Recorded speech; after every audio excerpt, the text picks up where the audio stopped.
பொதுவாக அரசியல் கதைகள் கதைப்பதாகவோ அல்லது வேலை முடிந்துவிட்டு வேறு ஏதாவது பேசிக்கொண்டிருக்கிற காலத்திலும் அப்படியே தனது மனைவிக்கு முத்தம் கூட்டிக் கொண்டிருக்கிறார் வீட்டில்.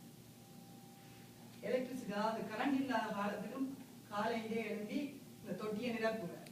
அனைவருக்கு இந்த விடயம் தெரியாமல் இருக்கும்.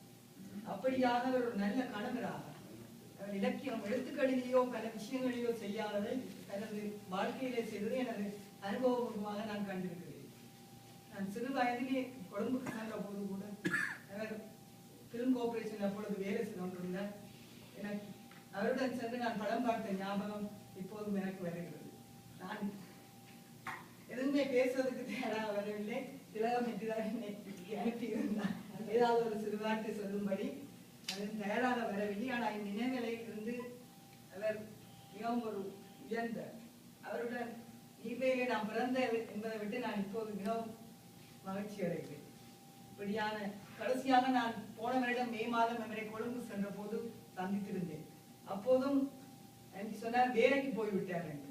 அப்ப நாங்கள் அங்கே இப்பவும் வேலைக்கு போகிறார் என்ற போது அவர் ஒரு பையுடன் வந்து கொண்டிருந்தார்.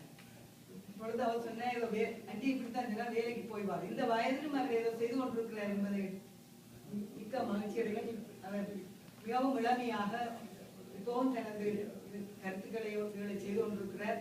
அவர் தொடர்ந்து செய்ய வேண்டும் என்று எல்லாம் வல்ல இறைவனை வேண்டி விடைபெறுகிறேன். திலகம் என்றைக்கு மீண்டும் நன்றி.